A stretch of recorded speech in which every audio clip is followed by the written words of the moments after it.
దక్షిణాసియా రాజకీయాల్లో పెను మార్పులు సంభవిస్తున్నాయి.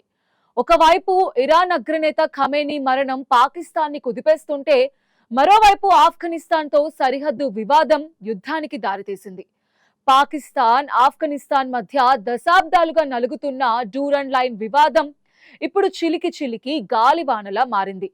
టీటీపీ ఉగ్రవాదులకు ఆఫ్ఘన్ తాలిబన్లు మద్దతు ఇస్తున్నారన్న ఆగ్రహంతో పాకిస్తాన్ సైన్యం ఆపరేషన్ గజబ్-లిల్ హక్ పేరుతో మెరుపు దాడులకు దిగింది. ఈ భీకర దాడుల్లో సుమారు 133 మంది తాలిబాన్ ఫైటర్స్ మరణించినట్టు పాక్ సైన్యం అధికారికంగా ప్రకటించింది. వైమానిక దాడులు, క్షిపణి ప్రయోగాలతో సరిహద్దు గ్రామాలు అట్టుడుకుతున్నాయి. రెండు దేశాల సైన్యాలు భారీ ఆయుధాలతో సరిహద్దు వెంబడి మోహరించటం ప్రపంచ దేశాలను ఆందోళనకు గురిచేస్తోంది.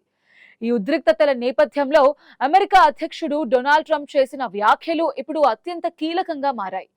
ఈ వివాదంలో అవసరమైతే అమెరికా జోక్యం చేసుకుంటుందని ఆయన స్పష్టం చేశారు. అయితే ఇదే టైంలో పాకిస్తాన్ ప్రధాని Shehbaz Sharif, army chief general Asim మునీర్లను ట్రంప్ ఆకాశానికి ఎత్తేయడం విశేషం. వారిద్దరూ గొప్ప నాయకులని, తనకు వారితో మంచి సంబంధాలు ఉన్నాయని చెప్తూనే శాంతి స్థాపన కోసం మధ్యవర్తిత్వం వహించేందుకు సిద్ధమని ప్రకటించారు. ట్రంప్ వ్యాఖ్యలు పాకిస్తాన్ కి కొంత ఊరటనిచ్చేవిగా ఉన్నప్పటికీ ఆఫ్ఘనిస్తాన్లోని తాలిబాన్ ప్రభుత్వానికి ఇది ఒక హెచ్చరికగా కనిపిస్తోంది.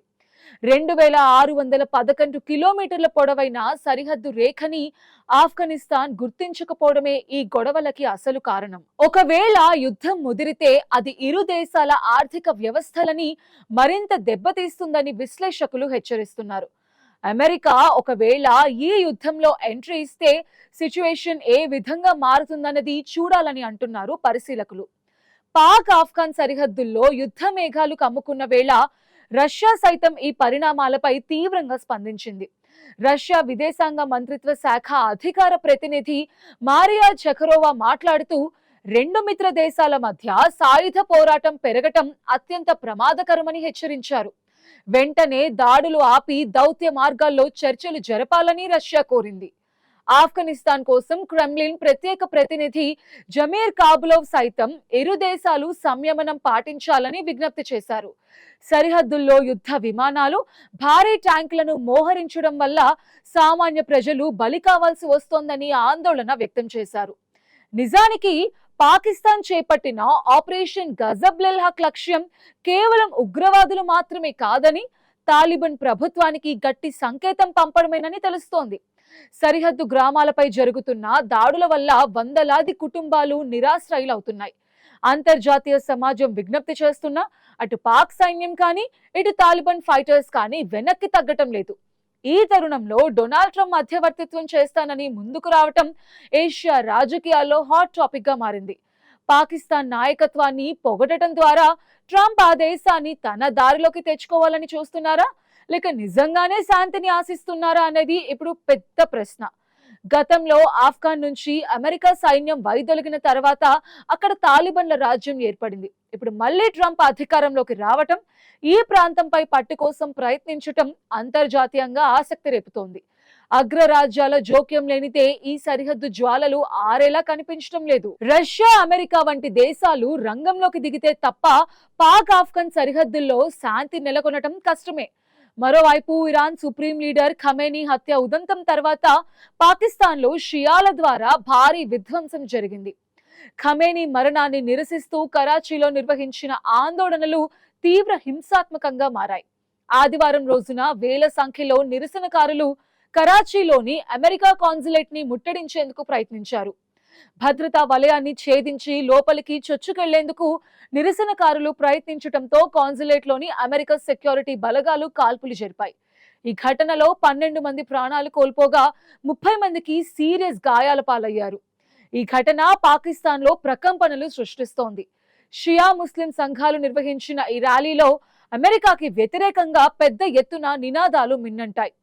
పోలీసులు టియర్ గ్యాస్ ప్రయోగించి లాఠీ చార్జ్ చేసిన ఫలితం లేకపోవడంతో చివరికి కాల్పులు జరపాల్సి వచ్చింది. సింధ్ అంతర్గత వ్యవహారాల మంత్రి జియావుల్ హసన్ లంగర్ ఈ ఘటనపై స్పందిస్తూ చట్టాన్ని ఎవరూ చేతుల్లోకి తీసుకోరాదని హెచ్చరించారు. అయితే నిరసనకారులను అమెరికా మెరైన్స్ కాల్చివేశారనే ప్రచారాన్ని ఆయన తీవ్రంగా ఖండించారు. ఈ ఘటనపై సమగ్ర న్యాయ విచారణకు ఆదేశించామని తెలిపారు. కరాచీలో జరిగిన ఈ రక్తపాతం పాకిస్తాన్ అంతటా ఉద్రిక్తతలకు దారితీసింది. ఇటు సరిహద్దుల్లో యుద్ధం, అటు దేశం లోపల అల్లర్లతో పాకిస్తాన్ ప్రభుత్వం ఉక్కిరి బిక్కిరి అవుతోంది. షరీఫ్ ప్రభుత్వం ఒకవైపు అమెరికాతో సంబంధాలను కాపాడుకుంటూనే మరోవైపు దేశంలోని నిరసనలను అదుపు చేయాల్సిన క్లిష్ట పరిస్థితిలో ఉంది. ఖమేనీ హత్య ప్రభావం కేవలం ఇరాన్కే పరిమితం కాకుండా పాకిస్తాన్ వంటి పొరుగు దేశాల్లో కూడా మతపరమైన ఉద్రిక్తతలను పెంచిందని ఈ ఘటన స్పష్టం చేస్తోంది. ఇస్లామాబాద్, లాహోర్ వంటి నగరాల్లో కూడా భద్రతని కట్టుదిట్టం చేశారు. ఖమేనీ హత్య నేపథ్యంలో పాకిస్తాన్ రాజధాని ఇస్లామాబాద్తో పాటు లాహోర్, పేషావర్లలో హై అలర్ట్ ప్రకటించారు. ఇస్లామాబాద్లో తెహ్రీక్ ఏ జాఫరియా పాకిస్తాన్ సంస్థ అమెరికా రాయబార కార్యాలయాన్ని ముట్టడించాలని పిలుపునివ్వటంతో అధికారులు రెడ్ జోన్ ని పూర్తిగా మూసివేశారు. అదనపు సైనిక బలగాలను మోహరించి ప్రజలెవరూ అటువైపు రాకుండా ఆంక్షలు విధించారు. నగర వ్యాప్తంగా సెక్షన్ 144 అమలు చేస్తున్నారు. లాహోర్ ప్రెస్ క్లబ్ వద్ద కూడా ఇజ్రాయెల్, అమెరికా చర్యలకు వ్యతిరేకంగా భారీ నిరసనలు కొనసాగుతున్నాయి. పాకిస్తాన్ లోని అమెరికా కాన్సులేట్ జనరల్ కార్యాలయాలు నిరంతరం పరిస్థితిని పర్యవేక్షిస్తున్నాయి. అమెరికా పౌరులు అప్రమత్తంగా ఉండాలని, జన సమూహాలకు దూరంగా ఉండాలని అక్కడి అమెరికా రాయబార కార్యాలయం హెచ్చరికలు జారీ చేసింది. ఇదిలా ఉండగా పాక్ ఆఫ్ఘాన్ సరిహద్దుల్లో జరుగుతున్న దాడుల వల్ల ఏర్పడిన యుద్ధ వాతావరణం ఆర్థికంగా కుంగిపోతున్న పాకిస్తాన్ కి మరిన్ని కష్టాలు తెచ్చిపెట్టేలా ఉంది. ఒకవైపు ఇరాన్ మద్దతుదారుల ఆగ్రహం, మరోవైపు తాలిబన్ల ఎదురుదాడితో పాకిస్తాన్ రెండు వైపుల నుండి ఒత్తిడిని ఎదుర్కొంటోంది. ఈ క్రమంలో ట్రంప్ పాక్ నాయకత్వాన్ని పొగటం వెనుక బలమైన వ్యూహం ఉందని రాజకీయ నిపుణులు భావిస్తున్నారు. ఇరాన్ ప్రభావం పెరగకుండా చూడటంతో పాటు ఆఫ్ఘనిస్తాన్ లో మళ్లీ అమెరికా తన పట్టును సాధించేందుకు పాకిస్తాన్ ని ఒక ఆయుధంగా వాడుకునే అవకాశం ఉంది.